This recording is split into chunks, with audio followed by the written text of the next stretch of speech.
मंच पर विराजमान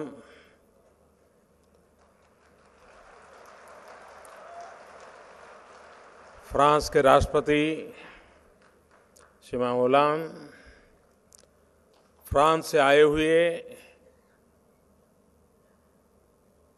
सीनियर मिनिस्टर्स, हरियाणा के गवर्नर श्री, मुख्यमंत्री श्री श्रीमान पीयूष गोयल जी, फ्रांस का डेलीगेशन और विशाल संख्या में आए हुए प्यारे भाइयों और बहनों,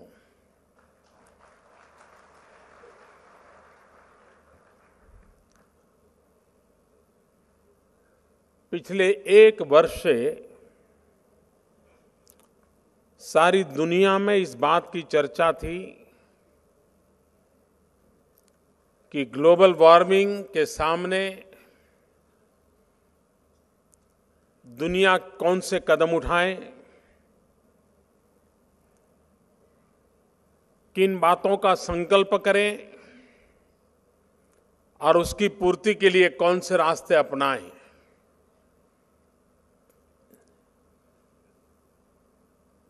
पेरिस में होने वाली COP21 के संबंध में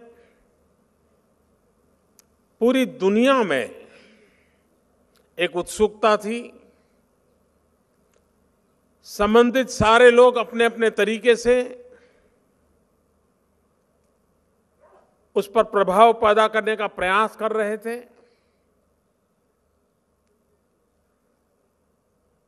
और करीब करीब 2 सप्ताह तक दुनिया के सभी देशों ने मिलकर के इन विषयों के जो जानकार लोग हैं वो विश्व के सारे वहां इकट्ठे आए, चर्चाएं की और इस बड़े संकट के सामने मानव जात की रक्षा कैसे करें उसके लिए संकल्पबद्ध होकर के आगे बढ़े। COP21 के निर्णयों के संबंध में तो विश्व में भली भांति बातें पहुंची है, लेकिन पेरिस की धरती पर एक तरफ जब COP21 की चर्चाएं चल रही थी तब 2 महत्वपूर्ण इनिशिएटिव लिए गए। इन दोनों महत्वपूर्ण इनिशिएटिव में भारत और फ्रांस ने बहुत ही महत्वपूर्ण भूमिका निभाई। एक इनिशिएटिव, एक तरफ तो ग्लोबल वार्मिंग की चिंता है, मानव जात को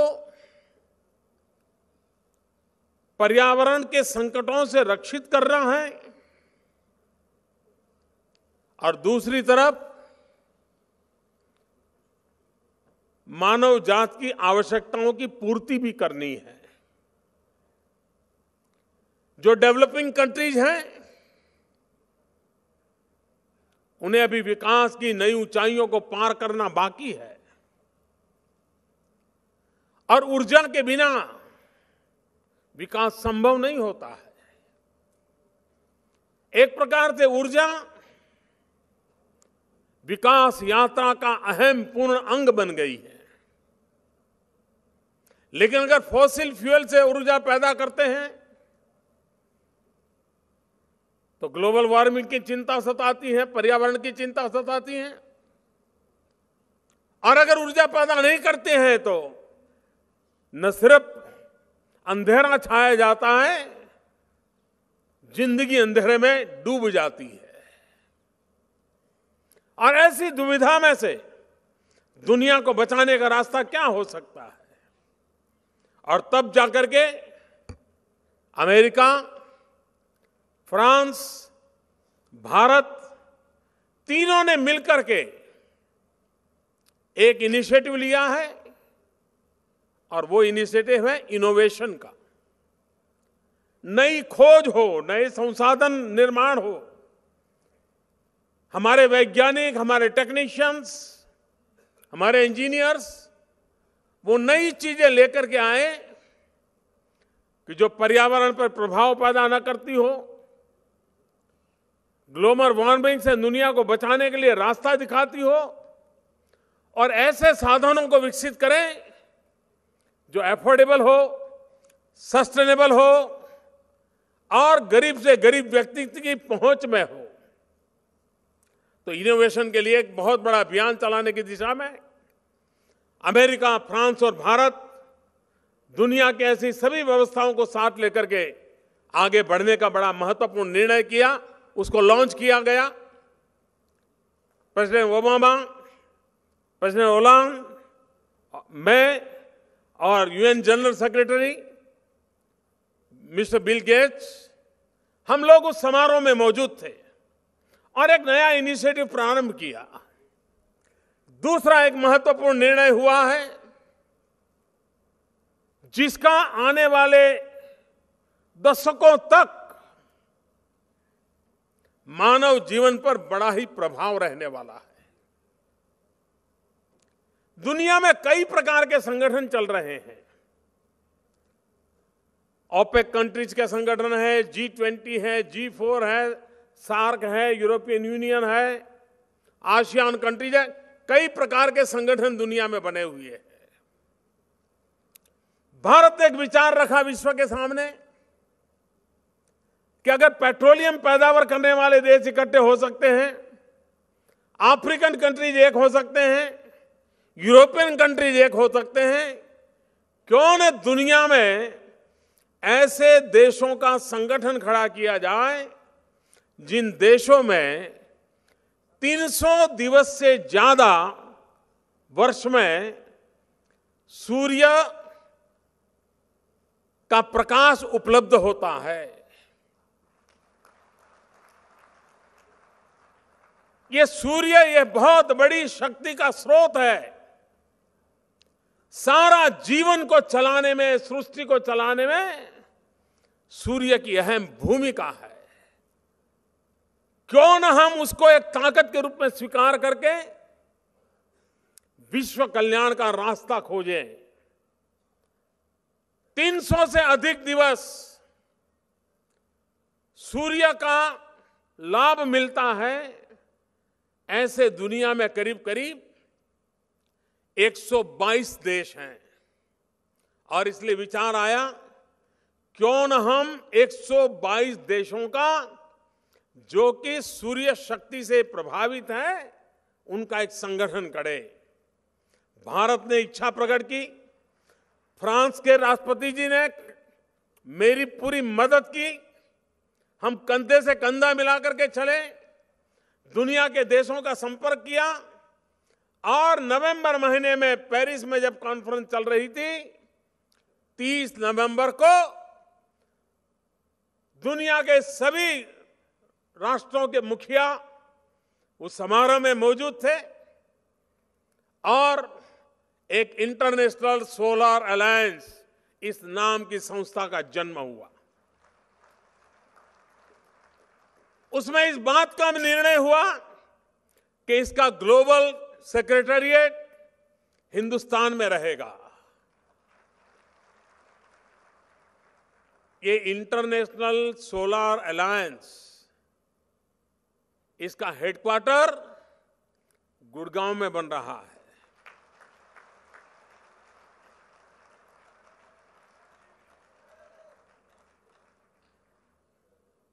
यार, हरियाणा कुरुक्षेत्र की धरती है। गीता का संदेश जहां से दिया, उस धरती से विश्व कल्याण का एक नया संदेश ये सोलर अलायंस के रूप में हम पहुंचा रहे हैं। बहुत कम लोगों को अंदाज होगा कि आज ये जो घटना घट रही है उसका मानव जात पर कितना बड़ा प्रभाव पैदा करने वाला है।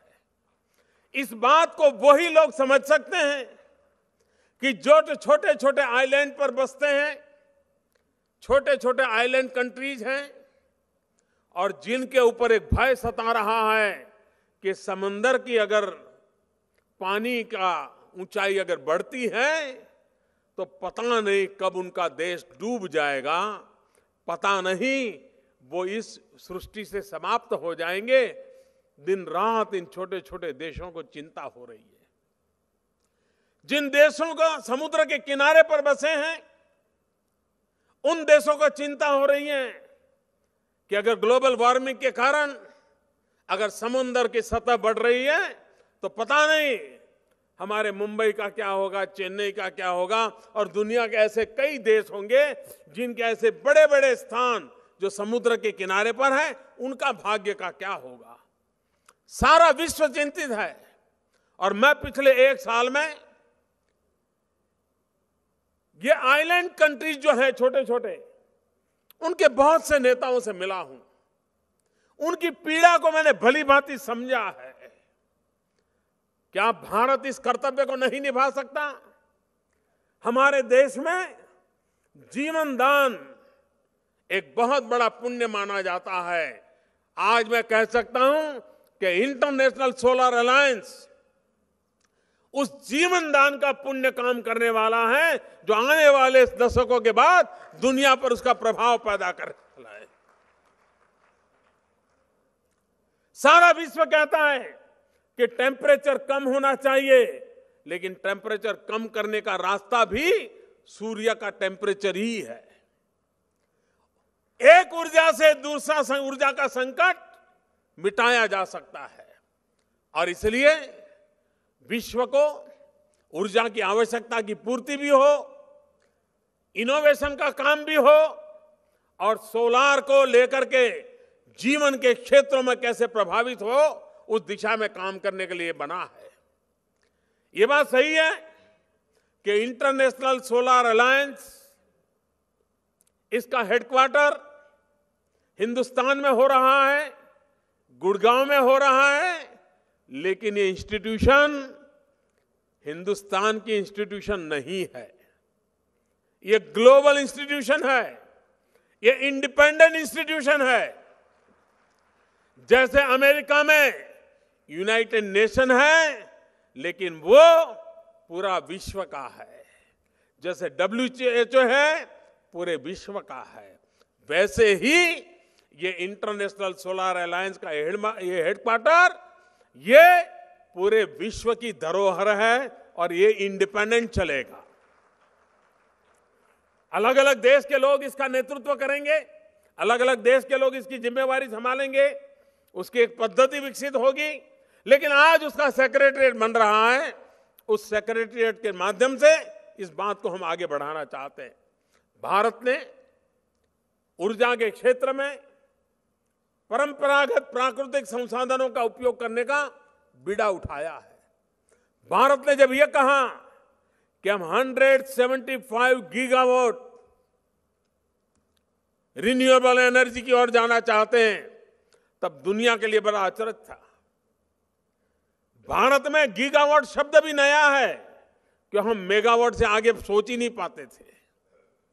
हम आज गीगावाट पर सोच रहे हैं, और 175 gigawatt solar energy, wind energy, nuclear energy, biomass से होने वाली एनर्जी, इन सारे स्रोतों को, हाइड्रो एनर्जी, ये हम उपलब्ध कराना चाहते हैं।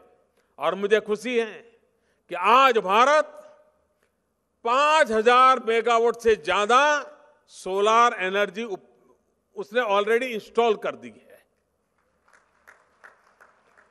ये इतने कम समय में जो काम हुआ है, वो उस कमिटमेंट का परिणाम है कि क्या भारत मानव जात के कल्याण के लिए, मानव जात की रक्षा के लिए, प्रकृति की रक्षा के लिए, ये पूरा जो सृष्टि है, उस सृष्टि की रक्षा के लिए भारत कोई अपना योगदान दे सकता है क्या? उस योगदान को देने के लिए ये बीड़ा उठाया है। मैं फ्रांस के राष्ट्रपति का हृदय से बहुत आभारी हूं कि इस चिंता के संबंध में ग्लोबल वार्मिंग, एनवायरनमेंट के इश्यूज, इसके समाधान के जो रास्ते हैं, उनकी सोच भारत की सोच से बहुत मिलती जुलती है। क्योंकि फ्रांस के वैल्यूज और भारत के वैल्यूज काफी समानता रखते हैं, और इसलिए पिछले वर्ष अप्रैल महीने में हम दोनों मिले थे, तो हमने तय किया था कि हम COP21 के समय एक किताब निकालेंगे और विश्व के अंदर परंपरागत रूप से इन इश्यू पर कैसे देखा गया इसको रिसर्च करेंगे। और हम दोनों ने मिलकर के उस किताब की प्रस्तावना लिखी है और विश्व के सामने उन्हीं के मूलभूत चिंतन क्या थे ये प्रस्तुत किया है। ये चीजें इसलिए हम कर रहे हैं कि मानव जात को इस संकट से बचाने के रास्ते जो खोजे जा रहे हैं वो एक सामूहिक रूप से प्रयत्न हो, इनोवेटिव रूप में प्रयत्न हो और परिणाम वो निकले जो मानव जात की आवश्यकता है उसकी पूर्ति भी करे, लेकिन प्रकृति को कोई नुकसान न हो। हम वो लोग हैं जिन्होंने, पूर्वजों ने, इस धरती ने हमें प्रकृति से प्यार करना सिखाया है। हमें कभी भी प्रकृति का शोषण करने के लिए नहीं सिखाया गया है। हमें पौधे में भी परमात्मा होता है ये बचपन से सिखाया गया है। ये हमारी परंपरा है। अगर ये परंपरा है तो हमें विश्व को उसका लाभ पहुंचे उस दिशा में कुछ करके दिखाना चाहिए। और उसी के तहत आज ये इंटरनेशनल सोलर अलायंस का हम लोगों ने एक सेक्रेटरीट का आरंभ कर रहे हैं और भविष्य का भव्य भवन उसका निर्माण हो, एक स्वतंत्र इमारत तैयार हो, उसके लिए शिलान्यास भी कर रहे हैं।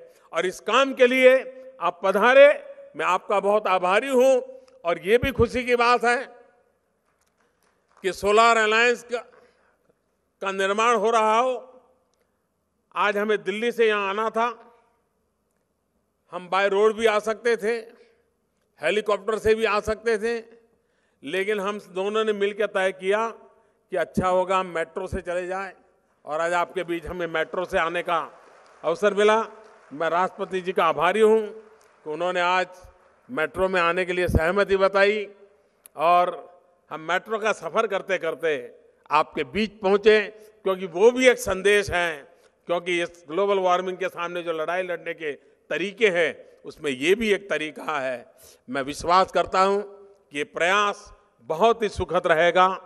कल भारत प्रजासत्ताक पर्व मनाने जा रहा है।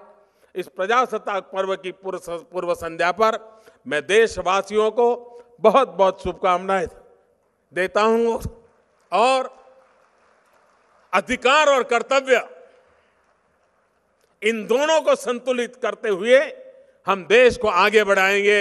यही मेरी शुभकामनाएं है। बहुत बहुत धन्यवाद।